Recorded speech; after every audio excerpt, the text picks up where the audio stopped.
The headliners.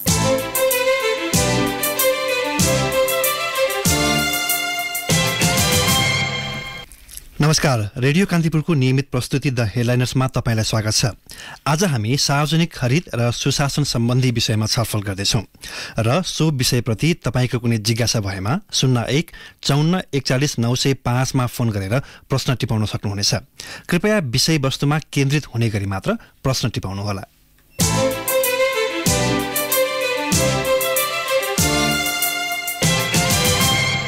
व्यवस्थित रूपमा सरकारी खर्च गर्नका लागि सार्वजनिक खरिद ऐन 2063 जारी भएको करिब 17 वर्ष भएको छ। त्यस्तै 2064 सालमा जारी भएको सार्वजनिक खरिद नियमावलीको हालसम्म 12औं संशोधन भएको छ।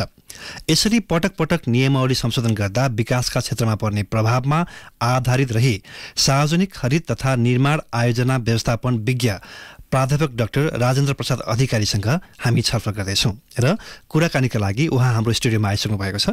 प्राध्यापक अधिकारी, यहाँलाई स्वागत छ कार्यक्रममा। धन्यवाद तपाईलाई। सुरुमा सार्वजनिक खरिदलाई चाहिँ हामीले सरल रूपमा कसरी बुझ्न सक्छौँ?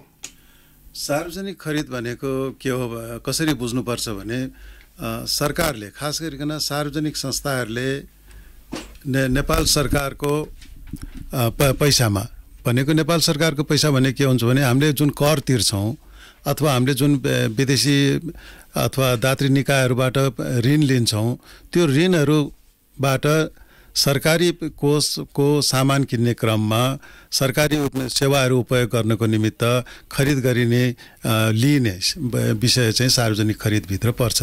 त्यसले गर्दाखेरि सार्वजनिक खरिदलाई चाहिँ हामीले महत्त्वपूर्ण रूपमा हेर्छौँ। अहिलेसम्मको अवस्थामा चाहिँ सार्वजनिक खरिदको अवस्था, कानुन नियमावलीलाई कसरी हेर्नु भएको छ यहाँले? यो कस्तो भने अब सार्वजनिक खरिदको दायरा भन्दाखेरि जस्तो निर्माण कार्य गराउने, सार्वजनिक निर्माण कार्य गर्ने, सार्वजनिक चाहिँ मतलब हामीले सामानहरू किन्ने होइन, ठुल्ठुला उपकरणहरू किन्ने, साना उपकरण किन्ने, जे होस्, जस्तो बोइङ किन्ने कुराहरू पनि आयो, यो कुरा भयो। त्यसपछि कसैको हामीलाई सेवा लिनु पर्यो, कसैबाट हामीलाई चाहिँ मतलब कन्सल्टिङ सर्भिस, परामर्श सेवा लिनु पर्यो भने यस्तो काम गर्नको निमित्त चाहिँ हामीले सार्वजनिक खरिदको माध्यमलाई प्रयोग गर्छौँ। त्यसले गर्दाखेरि यसको निमित्त चाहिँ हामीलाई ऐनको व्यवस्था पर्यो, कानुन चाहियो। भनेपछि पहिला चाहिँ यो 63 सालमा सार्वजनिक खरिद कानुन ऐन आउनु अगाडिसम्म चाहिँ हामीले यो फाइनेन्सियल एडमिनिस्ट्रेसन रुल होइन बाट चाहिँ हामीले काम गर्थ्यौँ। हामीसँग चाहिँ मतलब छुट्टै सार्वजनिक खरिद ऐन थिएन। अब अहिले चाहिँ 63 सालबाट चाहिँ सार्वजनिक खरिद ऐन आएको छ। अहिले चाहिँ हामी त्यो भित्र बसेर यो खरिद सम्बन्धी काम गर्छौँ। सामान्यतया 3 देखि 4 प्रकारका खरिद हुने रहेछन्, जस्तै निर्माण वस्तु, त्यसैगरी परामर्श सेवा र अन्य सेवाहरू हुने रहेछन् होइन।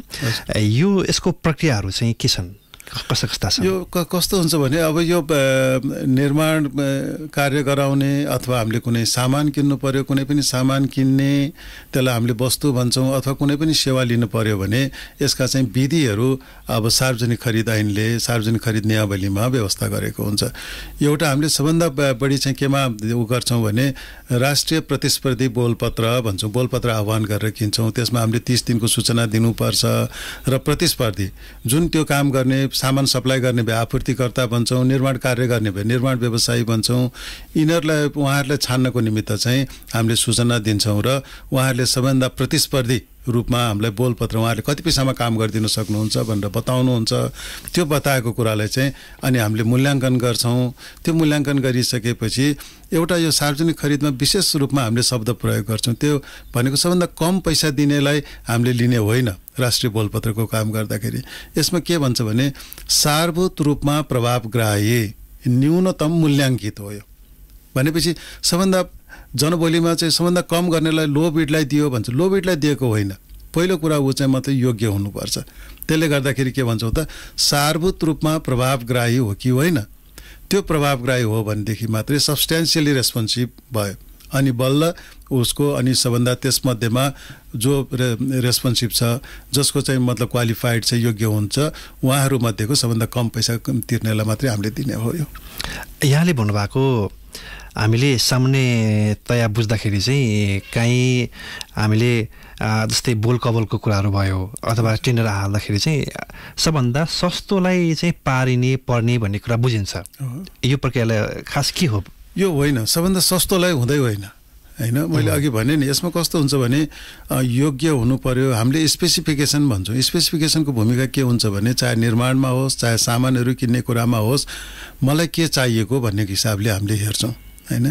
मलाई चाहिएको कुरा चाहिँ मैले वर्णन राम्रोसँग लेख्न सक्नुपर्छ, मैले बताउन सक्नुपर्छ कि मेरो बोलपत्र सम्बन्धी कागजात तयार गर्छौँ। त्यो कागजातमा चाहिँ मलाई चाहिएको के हो भनेर सार्वजनिक निकायले सरकारी कार्यालयहरूले चाहिँ यो चाहिएको भनेर बताउनुहुन्छ। त्यो बताएको सामान चाहिँ दिनको निमित्त कस्तो कस्तो चाहिँ मतलब निर्माण व्यवसायीहरू अथवा कस्तो कस्तो आपूर्तिकर्ता सप्लायरहरू चाहिँ योग्य हुनुहुन्छ त भनेर उहाँहरूको योग्यता तोकिन्छ।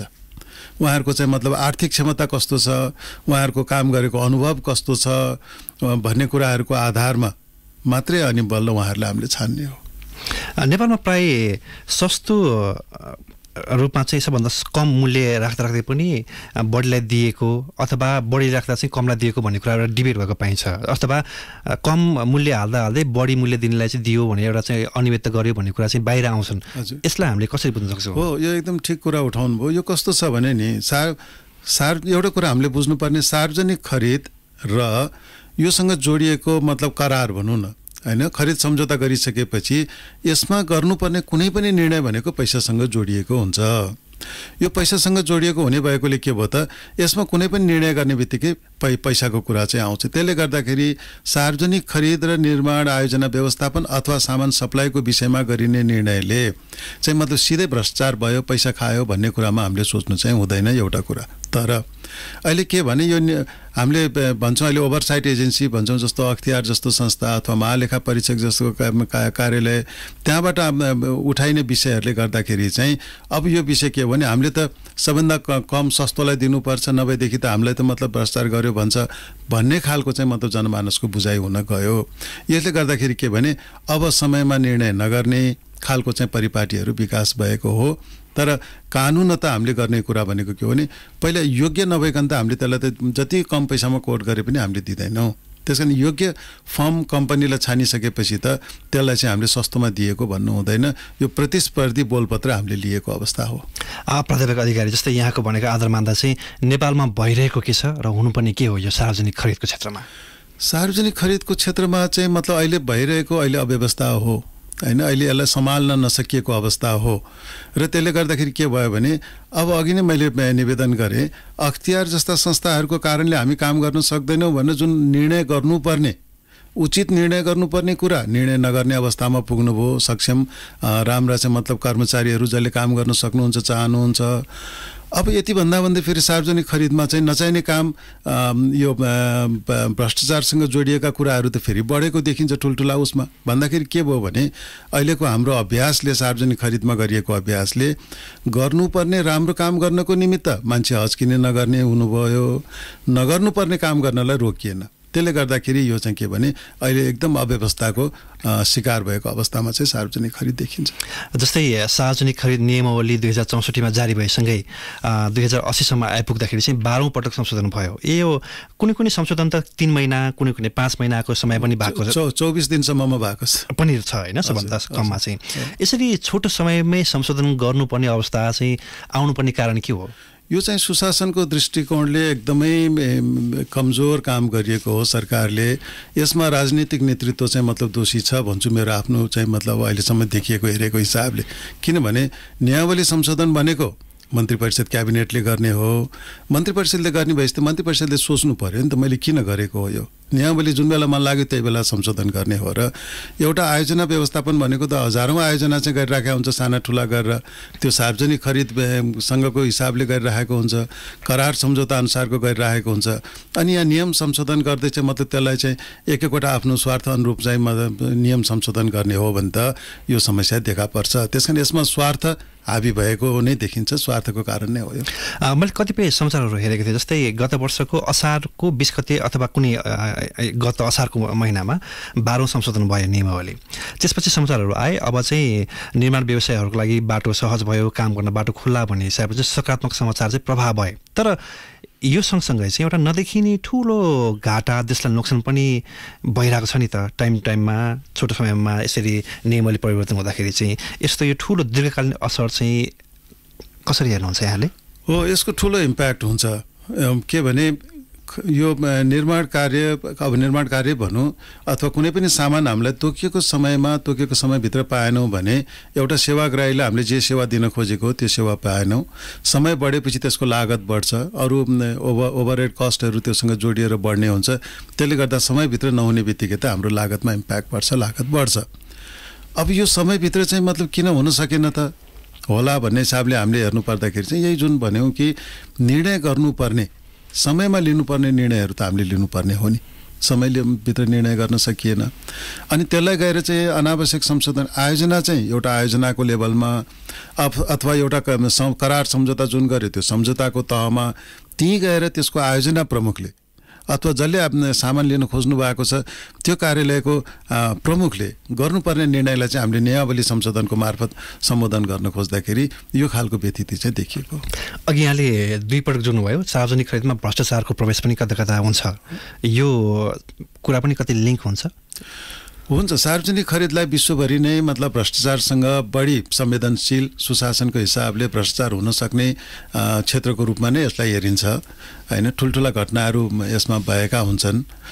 त्यसो हुँदाखेरि यो भ्रष्टाचारसँग चाहिँ जोडिने विषय पनि हो। हामीले अब दिनदिनै आएका समाचारहरू हामीले देशमै भएका घटनाहरूलाई हामीले हेऱ्यौँ भनेदेखि पनि यो विषय त सबभन्दा बढी प्रोमिनेन्ट एकदम अगाडि देखिएको विषय नै हो। जस्तै आजकै कान्तिपुरमा हाम्रा सहकर्मी बिमल खतिवडाले लेख्नु भएको छ, निर्माण व्यवसायीले काम गर्दैनन्, म्याद थप मात्र गर्छन् हैन। यो हुनुको कारण चाहिँ के हुन्छ?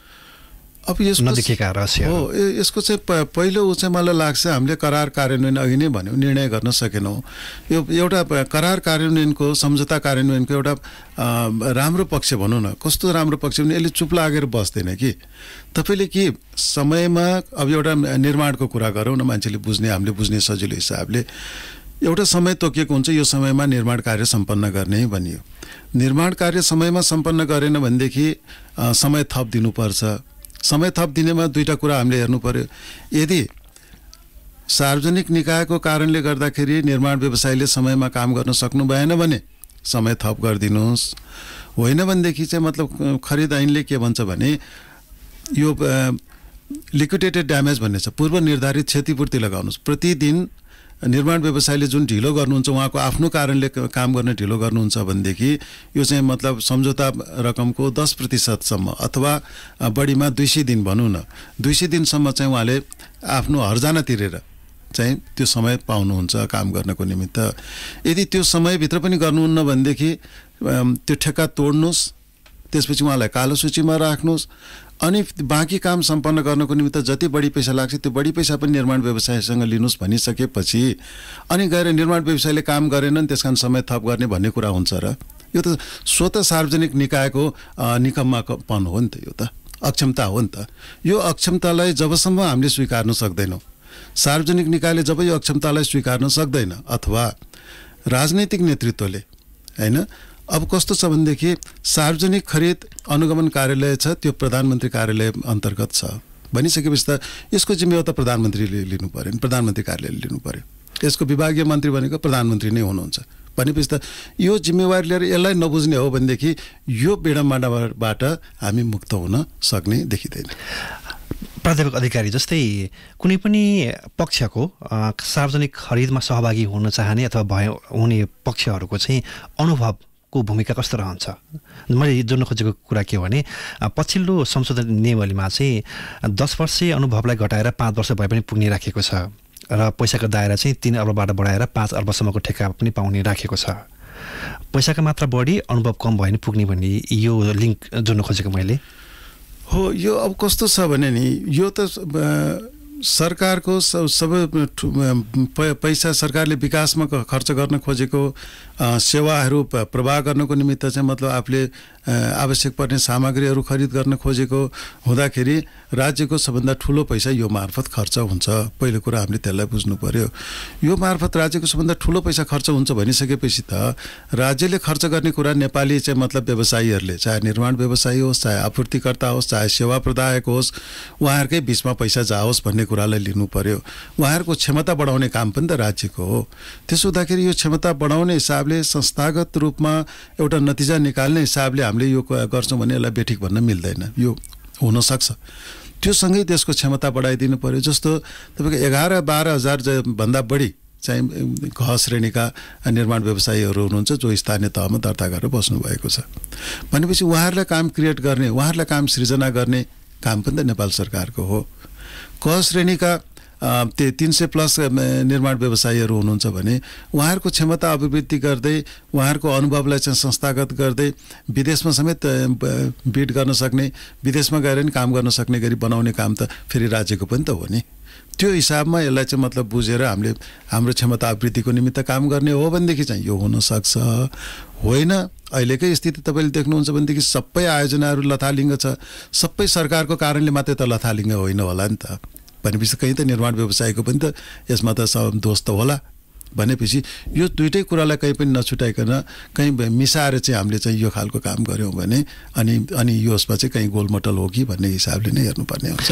तर कतिपय आयोजनाहरूमा त सरकारी छत्रछायामा बसेकाहरूले नै दुरुपयोग गरेको देखिन्छ। जस्तै केही महिना अगाडि एकजना मन्त्रीले कुनै आयोजनाको आफ्नो चाहिँ लम्बाएको समय कार्यकाल लम्बाएको एउटा कन्स्ट्रक्सनको चाहिँ यतिले धेरै नै नराम्रो होइन, नकारात्मक सन्देश प्रभाव गरेको धेरै आयोजनाले नै काम पुरा नगर्ने भनेको चाहिँ सरकारी तहबाट नै छत्रछायामा बसेकाहरूबाट पनि त अनियमितता भएको छ नि त। हो होइन, त्यही त यो हुने नै मतलब जब सरकारी संरक्षण खास गरिकन राजनीतिक नेतृत्वको संरक्षण रहने बित्तिकै चाहिँ यो खालका चाहिँ मतलब अवस्थाहरू आउँछन्। हामीले हेऱ्यौँ भने हाम्रा थुप्रै आयोजनाहरूसँग जोडिएका आयोजना नसकेका कुराहरूमा अथवा महालेखा परीक्षकको प्रतिवेदनलाई हामीले हेऱ्यौँ भने पनि र गएर चाहिँ अख्तियारले बेला मौकामा निकालेका अध्ययन प्रतिवेदन पनि हेऱ्यौँ भनेदेखि तपाईँले भनेको कुरा नै देखिन्छ। यो त स्वतः देखिरहेकै छ नि। हामीले कार्यक्रमको सुरुमा भने जस्तै कुनै पनि जनताको करबाट नै सार्वजनिक वस्तु सेवा परामर्श खरिद गरिने हो भनेपछि म एउटा जनता भयो भने मेरो लागि पनि हो त्यो भनेको साझा सम्पत्ति हो।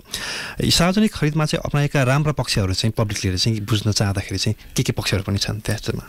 यो के थियो भने पहिला आर्थिक प्रशासन सम्बन्धी नियमावलीभित्रबाट हामीले काम गरिराखेका थियौँ, त्यसले गर्दा हामीलाई अपुग थियो। अपुग भएपछि 63मा चाहिँ एउटा विश्व बैंक लगायतकोले गरेको अध्ययनको आधारमा हामीले सार्वजनिक खरिद कानुन चाहिन्छ। यसले चाहिँ समग्र हाम्रो राष्ट्रको आर्थिक सुशासनको निमित्त हो, यो वित्तीय सुशासनको निमित्त पनि जरुरी छ भन्ने हिसाबले हामीले एकीकृत खरिद ऐनको रूपमा सार्वजनिक खरिद ऐन 2063 र त्यसपछि सार्वजनिक खरिद नियमावली 2064 आएको हो। यो आइसकेपछि राम्रो के भयो भने दक्षिण एसियामा हाम्रो स्थिति सार्वजनिक खरिदमा हाम्रो एकदम राम्रो स्थिति बन्यो। 63बाट ऐन आइसकेपछि हामीले यसका तालिमहरू गर्न थाल्यौँ र नेपालमा खरिद प्रक्रिया सुध्रेर आएको पनि हो होइन, भन्दाखेरि यो राम्रो भएर आयो। त्यसकारण लगभग हामीले चाहिँ 8 वर्ष जति 10 वर्ष जति भनौँ न हामीले सार्वजनिक खरिदमा राम्रो फड्को मार्यौँ। दक्षिण एसियामा हाम्रो एक्जाम्पल राम्रो रह्यो। त्यसपछि हामीले चाहिँ मतलब यो विद्युतीय खरिद प्रणालीलाई हामीले चाहिँ मतलब अङ्गीकार गऱ्यौँ, जहिले ई प्रोक्युरमेन्ट भन्छौँ होइन। यो पनि अहिले हाम्रो राम्रो होस्, अहिलेसम्म पनि हामीले काम गरेको मध्ये राम्रो काम गरेको कुरा हो। त्यसपछि सार्वजनिक खरिद अनुगमन कार्यालय जस्तो एउटा डेडिकेटेड कार्यालय हामीले बनायौँ, प्रतिबद्ध कार्यालय प्रधानमन्त्री कार्यालयको अन्तर्गतै यसलाई राख्यौँ। यसले गर्दाखेरि त सार्वजनिक खरिदलाई त हामीले धेरै राम्रोसँग एउटा चाहिँ मतलब के भन्छ व्यवस्थित रूपमा एउटा प्रणालीमा विकास गर्न खोजेको अवस्था थियो। त्यसपछि म सुरुदेखि नै यसमा संलग्न भएकोले मलाई अनुभव छ। म तालिम दिँदै हिँडेँ भन्दाखेरि यो तालिमहरूको माध्यमबाट हाम्रा चाहिँ मतलब यो सार्वजनिक खरिदको अवस्थाहरू निकै सुदृढ भएर निकै राम्रो बुझाइमा हामी जान थालेको हो। लगभग 8-10 वर्ष 63 पछिको 8-10 वर्षपछिको अवधिमा आएपछि चाहिँ यसलाई अब बढी अपचलन गर्न थालियो र पछिल्लो चरणमा चाहिँ यसलाई राजनीतिक नेतृत्वले अथवा माथिल्ला उच्च पदस्थ पदाधिकारीहरूले आफ्नो स्वार्थ चाहिँ मतलब आफ्नो स्वार्थलाई चाहिँ त्यसमा हालेर अलिकति यो बढी विवादित र अहिले अव्यवस्थित रूपमा देखिएको स्थिति चाहिँ अहिले पछिल्लो चरणमा सृजना भएको हो। हजुर प्राध्यापक अधिकारी, हामी तपाईँसँग छलफल जारी नै राख्नेछौँ। अहिले छोटो ब्रेकको पालो।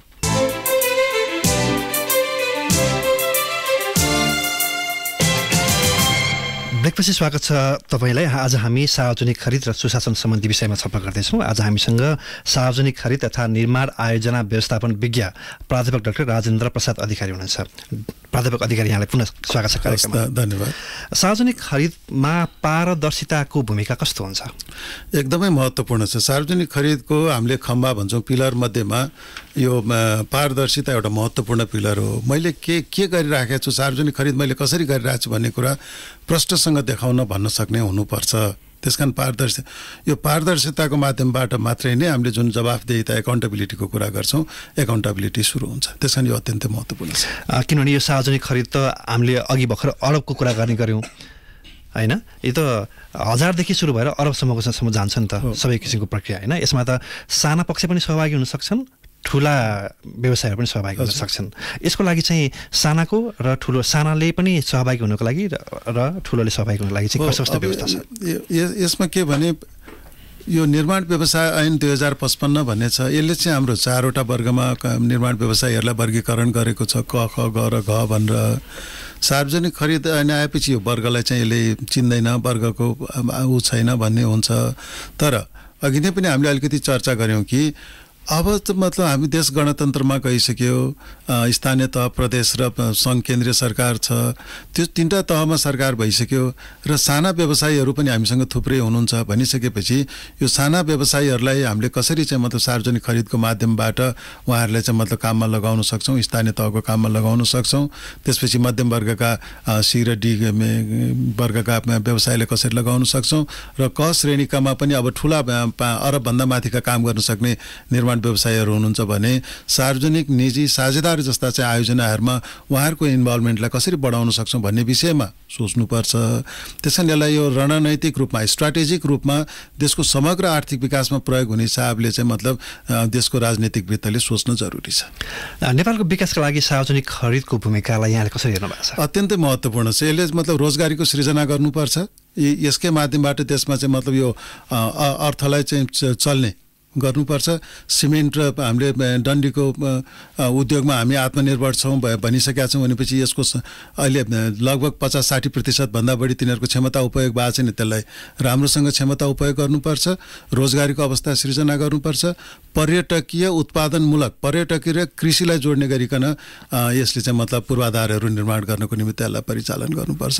र प्राविधिक शिक्षामा जुन हामीले अहिले खर्च गरिराखेका छौँ वास्तवमा यो सार्वजनिक खरिदसँग जोडेर चाहिँ अब हामीलाई चाहिने सिप के हो भनेर चाहिँ प्राविधिक शिक्षालाई जोड्ने हो भनेदेखि देशको विकासमा चाहिँ हामीले अलिकति उत्पादनमूलक विकासमा जीडीपीलाई कन्ट्रिब्युट गर्ने हिसाबले विकासमा फड्को मार्न सक्छौँ।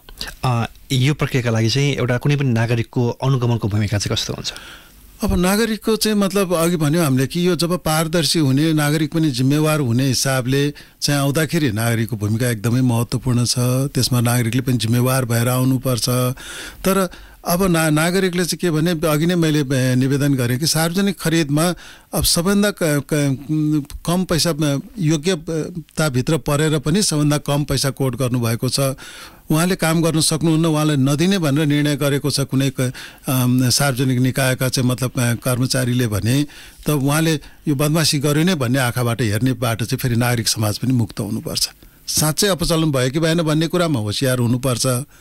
तर माथिल्लो उसमा पैसाकोलाई चाहिँ दोस्रो भनौँ न सबभन्दा कम प्रतिस्पर्धीले 1 करोड कोट गर्नुभयो, त्योभन्दा माथिल्लोले 1 करोड 25 लाख कोट गर्नुभएको छ, तर 1 करोड गर्नेले गर्न सक्ने अवस्था देखिएन। त्यो निर्णय गर्नुभयो 1 करोड 25 लाख पर्नेलाई दिनुभएको छ भने उहाँले पैसा खाएर दिनुभयो भन्ने कुराबाट त मुक्त हुनुपर्छ। हजुर, हाम्रा श्रोता हुनुहुन्छ झापाका बलभद्र आचार्य, उहाँले चाहिँ यही आशयकै कुरा गर्नुभएको थियो। यहाँले उहाँको क्वेसनको एन्सर दिइहाल्नु भयो। विदेशी लगानी पनि आउँछन् सार्वजनिक खरिदको विषयमा, यसको प्रभाव कसरी हुन्छ मुलुकमा? अहिले हामीले यसलाई संस्थागत गर्न नसकेको, यसलाई एउटा प्रणालीबद्ध गर्न नसकेको, यसलाई रिलायबल विश्वसनीय बनाउन नसकेको कारणले फरेन डाइरेक्ट इन्भेस्टमेन्ट विदेशी लगानी एकदमै कम छ। विदेशमा राम्रा काम गर्ने व्यवसायीहरूले नेपालमा प्रतिस्पर्धामा भाग लिने अवस्था एकदमै कमजोर भएको छ। त्यसले गर्दाखेरि यो स्थिति चाहिँ एकदमै यो सार्वजनिक खरिदको माध्यमबाट गर्नुपर्छ। अघि मैले भने सार्वजनिक निजी साझेदारलाई पनि यसभित्रबाट चाहिँ एड्रेस गर्ने गरिकन योसँग जोडेर लिएर आउनुपर्छ। होइन भनेदेखि अहिले पनि हामीले एफडिआई चाहिँ पाउन नसकेको, विदेशका राम्रा चाहिँ मतलब निर्माण व्यवसायी आपूर्तिकर्ताहरूले हाम्रो खरिद प्रक्रियामा भाग नलिने कारण चाहिँ हाम्रो यो विश्वसनीय नभएको कारणले नै हो। हजुर, यहाँलाई सोध्ने मेरो प्रश्नहरू सकियो, अन्त्यमा यहाँले भन्ने पर्ने कुराहरू के बाँकी छन्? सार्वजनिक खरिद चाहिँ संवेदनशील छ, यो निकै व्यापक विषयवस्तु छ। त्यसो भएकोले आम नागरिकहरूले, हाम्रा चाहिँ मतलब सञ्चारकर्मीहरूले नै पनि के भने यसलाई खबरदारी गर्ने हिसाबले तर यो क्षेत्रलाई बुझेर यसलाई अलिकति राम्रो हिसाबमा प्रयोग गर्नको निमित्त हामी पनि जिम्मेवार भएर मात्रै यसको विषयमा बोल्नुपर्ने हेर्नुपर्ने स्थिति जस्तो मलाई लाग्छ। हामी सबै जागरुक भयौँ भनेदेखि मात्रै यो सार्वजनिक खरिदले एउटा प्रणालीगत विकासको स्वरूप लिन्छ जस्तो लाग्छ। हजुर, यहाँको महत्त्वपूर्ण समय, यहाँको महत्त्वपूर्ण अभिव्यक्तिलाई हामी धन्यवाद दिन्छौँ। हस् त, तपाईँलाई पनि धन्यवाद छ यहाँसम्म मलाई बोलाएर मेरो आफ्ना केही सार्वजनिक खरिद सम्बन्धी आफ्ना अनुभव आफ्ना भनाइहरू राख्ने अवसर दिनुभएकोमा रेडियो कान्तिपुर र तपाईँलाई पनि धेरै धन्यवाद छ। हवस् त श्रोता, हामी भोलि फरक अतिथि र फरक प्रसङ्गका साथमा पुनः आउनेछौँ। आजलाई न्युज डेस्कका सम्पूर्ण सहकर्मीसँगै म रमेश दुलाल पनि बिदा हुन्छु। नमस्कार, शुभ दिन।